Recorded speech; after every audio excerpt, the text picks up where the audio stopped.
Boa noite, meu povo.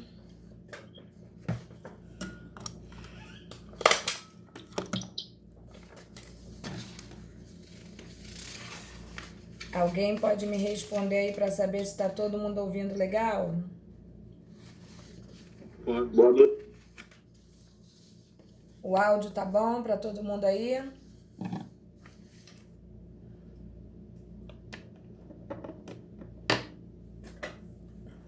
Beleza.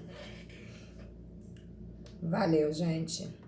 Vocês desculpem aí o pequeno atraso, mas o troço não queria imprimir de jeito nenhum. Mas vamos iniciar nesse momento, né, nossa aula de Civil 5, do dia 7/4. E antes de tudo e mais nada, meu boa noite a todos vocês.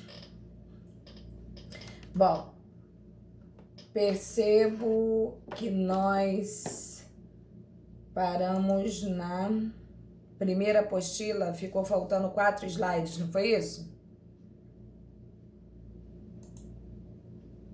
Ficaram faltando?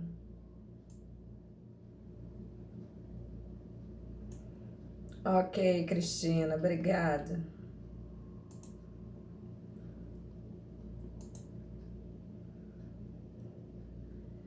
Bom, nós paramos aí então no 17, foi isso?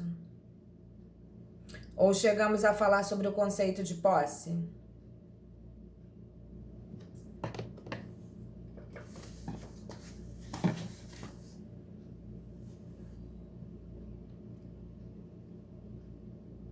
Meu áudio tá baixo? Vê se melhora.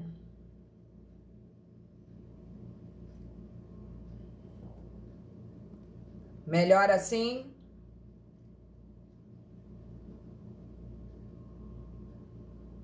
Ok. Qualquer coisa vocês falem comigo aí. Quase nada, Rosemary? Melhora ou piora?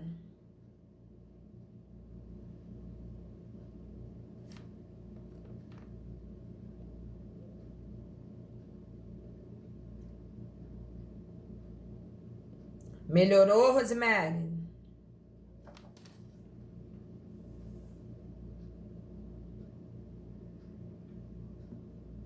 Tá me ouvindo agora? Ok. Então vamos lá. Todos bem, todos com saúde, tudo tranquilo. Eu parei no 19. Teorias da posse. Ok.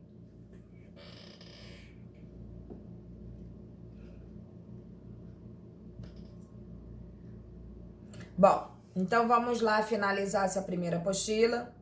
Vocês perceberam que tem um outro material no SIGU? Estão com eles em mão?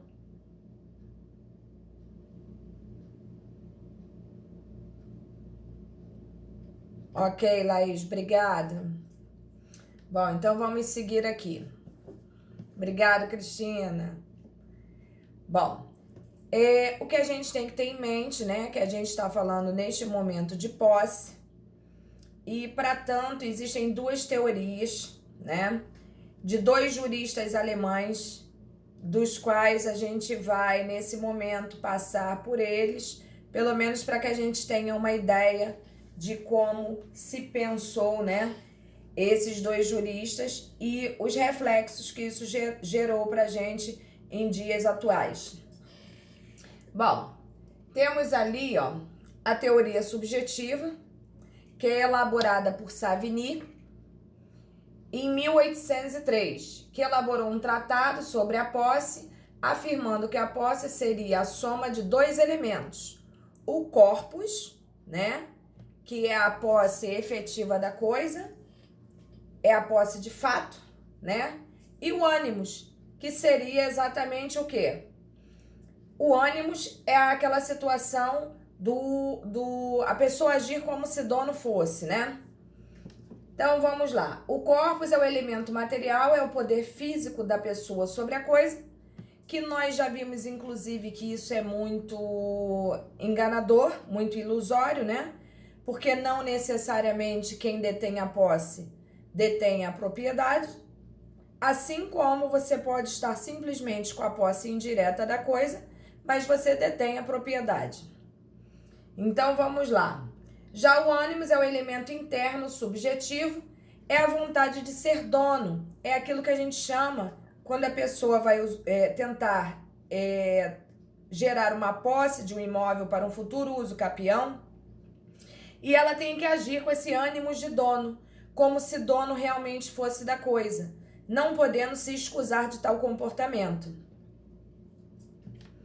Então, assim, para este jurista, o locatário, o usufrutuário, o comodatário não teriam posse, pois sabem que não são donos.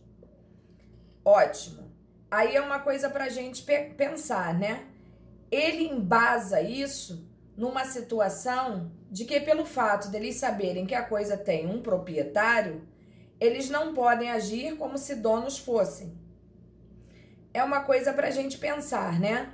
Porque se eu alugo um imóvel, eu acabo agindo com ânimos de dono. Porque eu acabo, né, atuando, morando, usufruindo daquele imóvel ali, inclusive zelando por ele. Tais pessoas teriam apenas a detenção. Não poderiam sequer se proteger como autoriza o 1210. É uma coisa para a gente questionar um pouquinho, né? Exemplo, o inquilino não poderia defender a casa onde mora contra um ladrão, pois o inquilino seria mero detentor. Savigny errou ao valorizar demais a questão do ânimos de dono. Por quê? Pelo fato do cara saber que não é dono do imóvel, não o faz, né, não possuir o ânimo de dono, porque a partir do momento em que eu estou ali, estou residindo ali e ajo como se dono fosse, a visão dele do que é ser dono é uma coisa muito diferenciada para a doutrina atual. Conceito de posse de Savigny. Posse é o poder que tem a pessoa de dispor fisicamente de uma coisa, que é o corpus, com a intenção de tê-la para si. Então vamos analisar depois toda essa questão aí sobre Savigny e ver se ela é competente para os dias atuais. Teoria objetiva de Ehring. Criticou Savigny e deu destaque à propriedade. Diz Ehring que se o proprietário tem a posse, não há necessidade de distinção entre elas. Porém, o proprietário pode transferir sua posse a terceiros para um melhor uso econômico. Exemplo, um médico professor que herda uma fazenda não vai saber administrá-la, em tese, né? É melhor, então, alugá-la ou arrendá-la a um agricultor ou empresário, né? O termo arrendamento, geralmente, a gente usa mais para imóveis rurais, né? Assim, a posse se fragmenta em posse indireta do proprietário, que ele é proprietário, mas ele não tem a posse, ele não detém a posse local, ele tem a posse indireta. E ambos os possuem, e a posse direta, que é do locatário, é o cara que está usufruindo daquilo ali, né? Ambos os possuidores têm direito a exercer a proteção possessória, que é aquela proteção que a gente encontra no 1210. Nosso código adotou a teoria de Ehring. Não à toa, né, gente? Imagina a gente alugar um imóvel e não poder defendê-lo, porque ali não é considerado o meu lar, a minha casa, e, portanto, pelo fato de eu não ser a proprietária, eu não posso defender. Isso não existe, né? Eu acho que realmente Savigny exagerou nesse conceito de ânimos de dono, né? Como simplesmente aquele que detém a propriedade e não tão somente a posse. Então, isso é uma coisa para a gente questionar, né?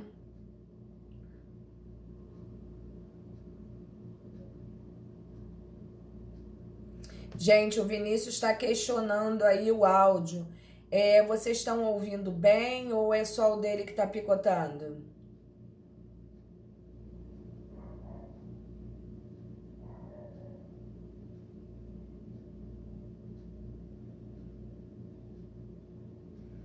Vinícius, dá uma olhadinha aí no teu, porque o pessoal tá falando que tá normal.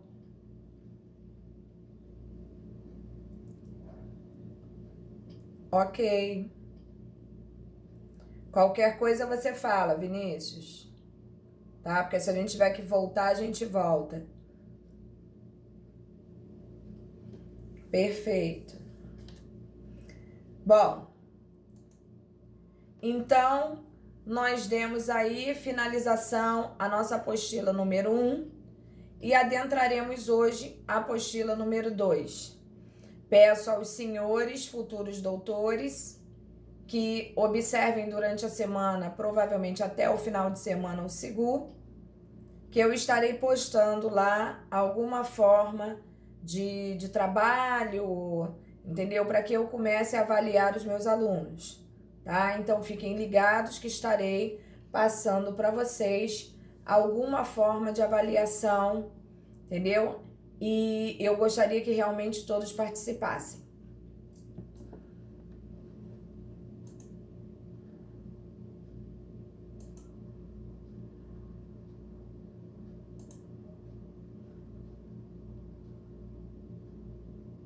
Sim, meu amor, tá lá.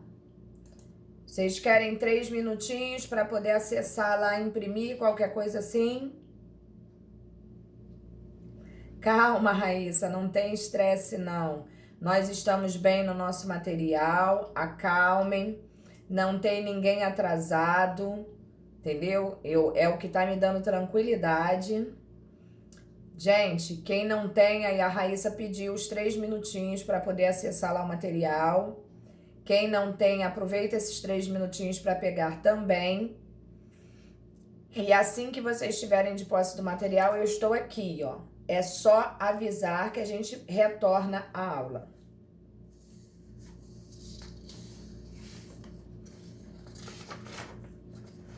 Gente, a nossa turminha pequenininha tem 68 alunos, é isso mesmo?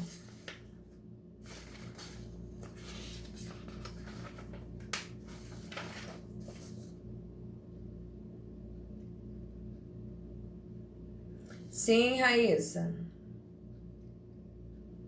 Não tá achando, não?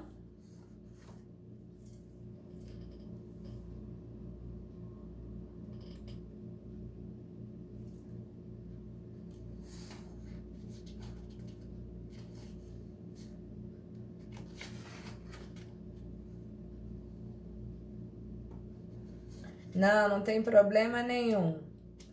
Ah, Camila, olha, Camila, o dia que eu crescer e ficar rica, ah, Camila, eu boto você num potinho e trago você pra mim, Camila. Pode ter certeza. Ô, pessoa. Bom, beleza, Camilinha é fantástica, fantástica. Entendeu? E vocês são fantásticos também por terem uma pessoa do jeito que a Camilinha é. Porque se vocês não merecessem, ela não faria. Eu tenho certeza que vocês merecem também. Entendeu? Uma delícia essa turma, uma delícia. Bom, vamos lá. Camila, mas é isso mesmo? Você me diga aí, você que está acostumada a lidar com todo mundo aí. São 68 alunos essa turma, Camila? Tem gente que, né? Mas a turma é um número assim mesmo, um pouquinho mais. É mesmo? E sabe que agora a É. gente tem que fazer chamadinha, né? Vai fazer chamada? Tem. Agora você veja, né, Camila? Tem que fazer. Tem que fazer. Tem que fazer chamada? Tem que fazer. Que isso, Paulo? Sério? Sério. Entendeu? Não é que vá para o sistema, entendeu? Não é que vá para o sistema. E não é também para prejudicar ninguém. É só uma forma de controle mesmo que foi pedido a gente, né? Para que a gente verifique a média de alunos que está comparecendo às aulas, para ver se alguém está tendo dificuldade de acesso, né? Porque quando as pessoas têm dificuldade de acesso, elas acabam procurando a coordenação, ou algum professor para falar, né? E realmente essa procura tem sido mínima. Mas a gente está percebendo que vários alunos não estão assim participando da aula ativamente. Então a nossa preocupação é exatamente essa, se todos estão conseguindo acompanhar. É só mesmo um controle interno para que a gente possa até ajudar, né, as pessoas que estão com dificuldade de alguma forma. Nem que seja um. Porque. Pode falar, depois eu falo. Não, nem que seja um apoio, às vezes assim, técnico, no sentido, às vezes a pessoa não sabe, né? Tem dificuldade de acesso por vários motivos, às vezes trabalha só com Wi-Fi e a gente tenta de uma maneira qualquer ajudar, né? Se a pessoa não tiver como assistir, a gente posta no YouTube a aula para que vocês tenham acesso. Eu já enviei para vocês o acesso ao canal? Você enviou a parte 1. Entendi. Entendeu? Então a gente tá querendo ajudar de alguma forma essas pessoas, entendeu? Então a gente. Porque tem alguma. Pode falar, Camila. Pode falar. É porque tem algumas pessoas que trabalham por escala também, né? E assim, até mesmo em aula presencial, algumas não poderiam estar presentes porque trabalham por escala. Tem isso também. Entendi. Entendeu? Mas minha preocupação é se essas pessoas estão conseguindo acompanhar de alguma forma, né, Camila? Porque, em verdade, a gente não pode perder o contexto, né? Com certeza. Tá ok, então. Tá. Leandro, depois você vê aí se você consegue acessar o YouTube, né, para que você possa pelo menos assistir, né, as aulas, que eu acho que fica mais fácil, entendeu? Para você poder acompanhar. Se você tiver essa dificuldade, é só você falar e a gente vê o seu acesso aí. Mas vamos dar continuidade aqui. Eu queria saber de vocês se vocês querem assim uma escola, se vocês querem que eu dite para vocês alguma coisa sobre posse. Eu fiz um apanhado aqui e acho que vai ser bem interessante vocês terem alguma dica, alguma colinha que possa ajudar junto ao nosso material. Se vocês têm algum problema em copiar.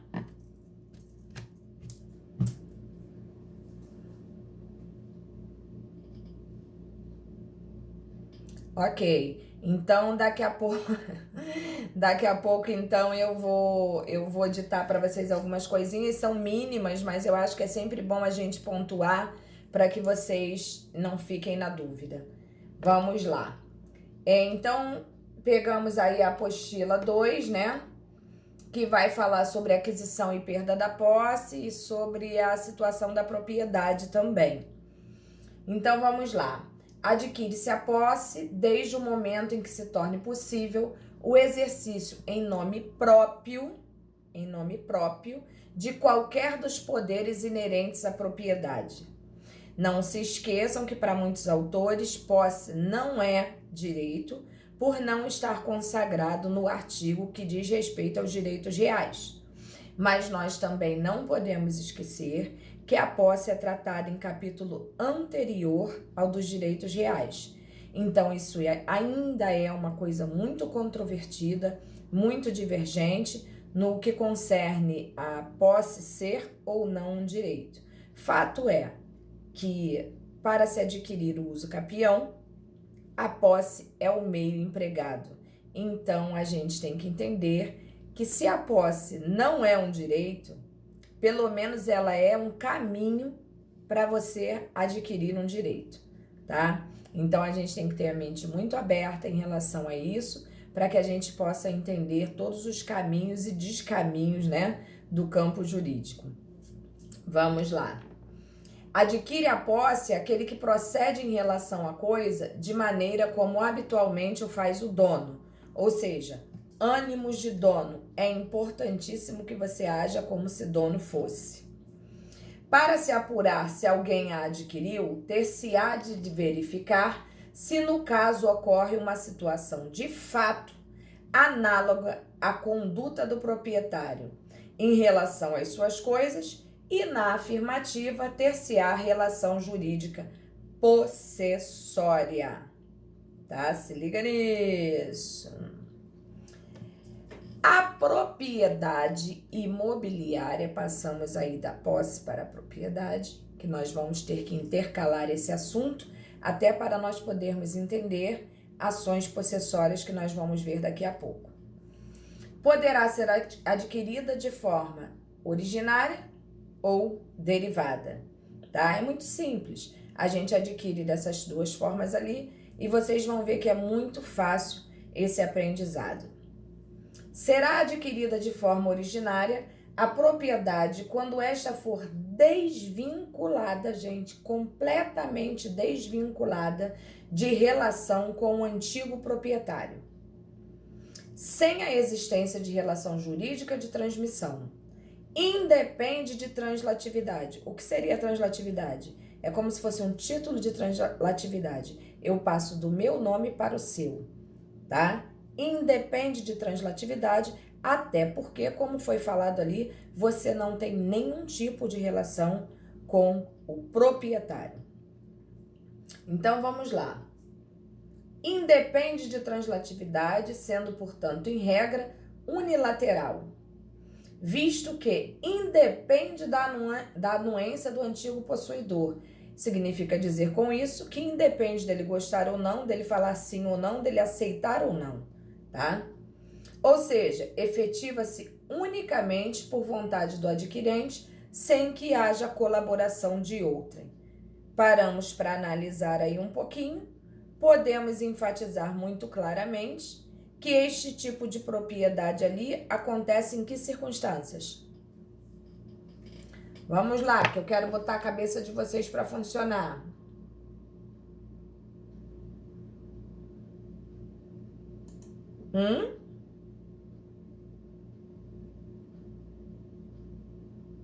Vou mandar, Leandro, fique tranquilo. Vou postar no grupo de vocês, ou então passo para Camilinha, entendeu? Eu nem sei, eu tô no grupo de vocês? Tô perdida, gente. É tanta turma, tanto aluno. Eu passo o dia respondendo aluno, respondendo e-mail, postando, logando, criando aula, criando matéria, entendeu? Tô ficando muito doida. Mas tá uma maravilha. Tá uma maravilha. Tudo há de dar certo. Mas vamos lá.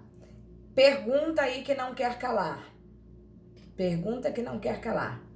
Quando a gente fala dessa situação aí de propriedade adquirida na forma originária, eu estou falando que eu não fiz nenhum negócio com o antigo proprietário. Eu estou falando que não existe a translatividade. Eu estou falando, inclusive, que eu nem o conheço. Eu estou falando que essa vontade se baseia numa situação unilateral, o que significa dizer que existindo duas partes, só uma está comandando, sem a anuência dessa daqui, tá? O que eu estou falando para vocês é que basta a minha vontade para que isso ocorra, tá? Então, observem o que eu acabei de falar para vocês e me digam que situação que pode acontecer, né, efetivamente, a situação da posse? É uma posse. Mas a gente pode fazer exatamente o que com essa posse?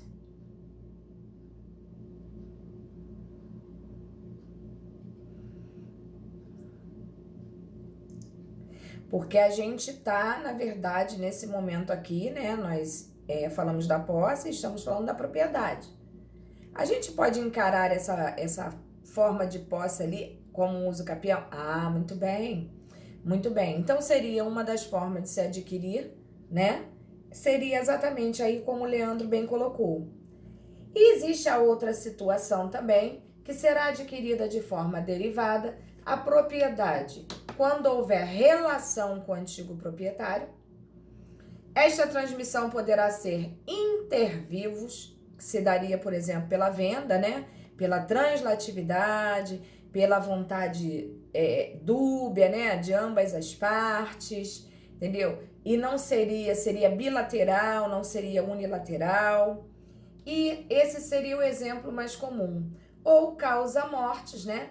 Que é a transferência do patrimônio para seus herdeiros. Por quê? Eu sei que vocês estão em Civil 5 ainda e vocês só vão aprender sucessões em civil 8, mas quando a gente fala causa-mortes, né? Quando o herdeiro recebe um patrimônio da pessoa falecida, em verdade, a partir do momento que a pessoa morre, eu estou aqui, morri, a partir do momento que eu morrer, abriu-se naquele mesmo momento a sucessão.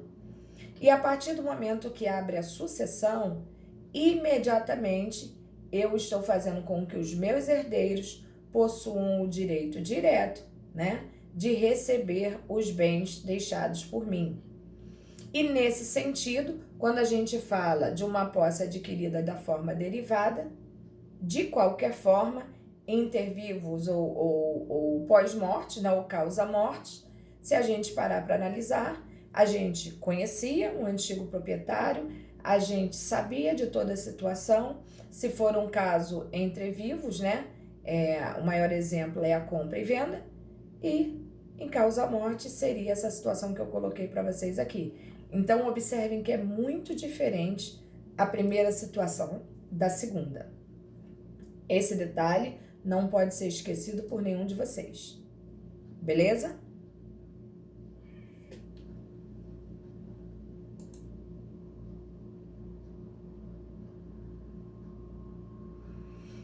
Bom,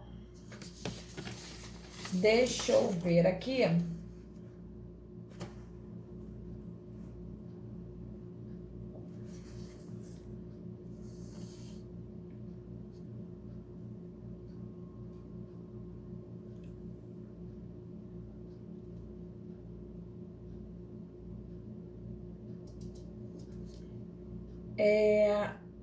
Já eu vou ditar para vocês alguma coisa relativa à posse, que eu acho que é importante em todos os sentidos, principalmente para o futuro de vocês em relação à prova da OAB, entendeu? Porque às vezes a gente ouve umas palavras que passam despercebidas e depois a gente vai fazer uma prova e encontra essas mesmas palavras que passaram despercebidas na prova, e a gente fica muito na dúvida, né? O que seria isso? Então, eu fiz um apanhadinho aqui para vocês, para que vocês não tenham que passar por este constrangimento. Mas vamos lá. E como vocês já estão bem pertinho, né, da prova da OAB, eu não vejo por que vocês não terem isso, pelo menos no caderno, né? Aquisição originária. A posse adquire-se originariamente pela apreensão da coisa ou pelo exercício do direito. Percebam que posse e propriedade estão interagindo neste momento. Apreensão da coisa, gente. Apropriação unilateral de coisa sem dono. Observem esse detalhe aqui, ó, tá entre aspas. Sem dono, que tiver sido abandonada, por exemplo, seria o lixo. Aquilo que você não quer mais, eu passei, olhei, gostei, parei e levei. Ou quando não for de ninguém, uma pedra, né? Às vezes a gente passa na rua, vê uma pedra tão bonitinha, fala, ai, professor, eu não faço isso não, isso é coisa de maluco. Eu não ando olhando na rua procurando pedra, eu procuro dinheiro, né? Eu procuro pedra preciosa, mas pedra não, professora. Pois é, eu tenho essa loucura. Cada local que eu vou, para onde eu viajo, eu tenho essa tendência de trazer uma pedrinha e um pouquinho de terra dentro de um vidrinho ou dentro de um saquinho desse lugar. Coisa de gente que tá ficando velha, né? Aí a gente vai adquirindo essas maluquices mesmo. Mas nesse sentido, não há problema nenhum, uma vez que você não está praticando nenhum ilícito, você vai se apossar daquilo ali e efetivamente se tornar o proprietário daquela coisa, uma vez que pode ser uma coisa sem dono, abandonada, né? Ou simplesmente não é de ninguém, como o caso ali da pedra e do peixe. Ai, ai. Retirada da coisa sem permissão, esbulho convalidado em posse. Olha bem aqui, ó, artigo 1208. Não induzem em posse os atos de mera permissão ou tolerância, assim como não autorizam a sua aquisição os atos violentos ou clandestinos, senão depois de cessar a violência ou a clandestinidade. Gente, se liga nisso aí, por quê? Não induzem posse os atos de mera permissão. Bom, se eu permito a você a ficar no meu imóvel, né? Você não vai poder alegar possuir aquilo ali para usucapir nada. Estão entendendo o que eu tô falando? Acumuladora? Ah, Leandro, não sou não. É coisa emocional mesmo. Eu sou muito apegada a essas coisas assim. Aquilo que eu vivi ali no momento, eu quero que fique marcado, né, presente na minha vida. Eu olho assim pro vidrinho, tá lá, tem tudo com o nomezinho, com a data, local. É muito legal. Inclusive eu trago também areia de praia, conchinha, essas coisas assim. Eu acho que é legal. Vamos lá. Então, gente, a gente tem que se ligar nesses detalhes e neste momento eu gostaria de ditar umas pequenas palavras para vocês quanto ao que vem a ser posse justa ou injusta e posse violenta, clandestina ou precária. Tudo bem ou vocês acham que fica difícil aí?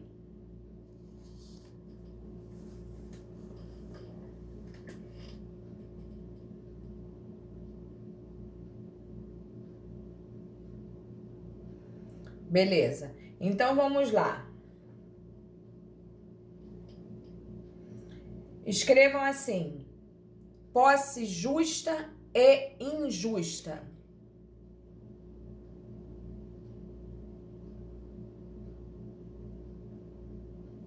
Escrevam no caderno aí, gente.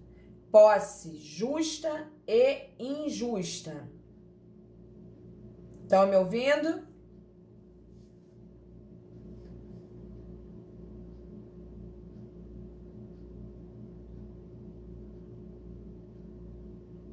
Ok. Então, dando continuidade aí. Posse justa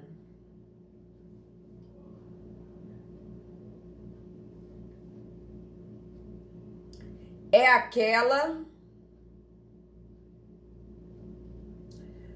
cuja aquisição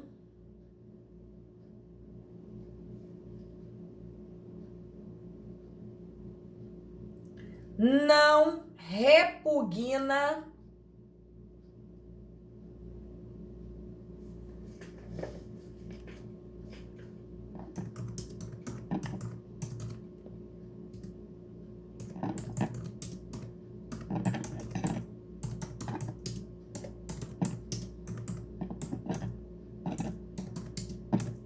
o direito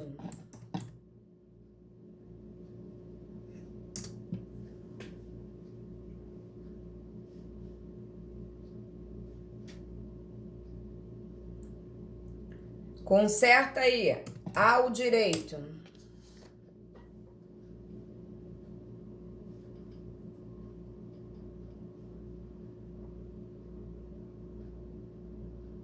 beleza, gente. Agora coloca aí, posse injusta.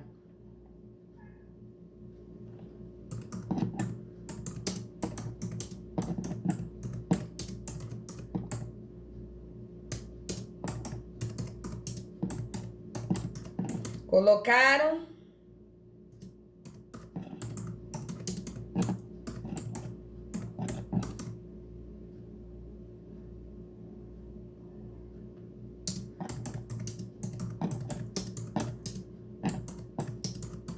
Tô escrevendo.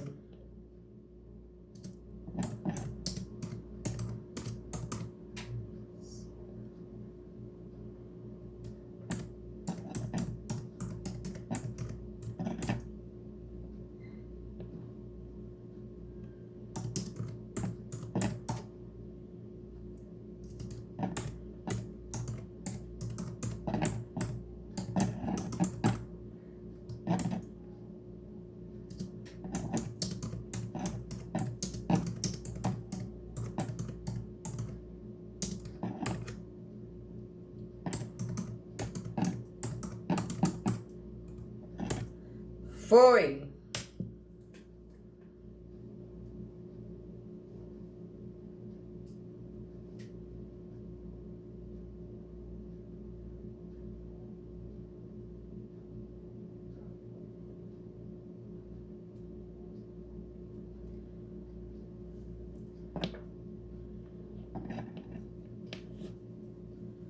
Deu para entender isso aí, gente?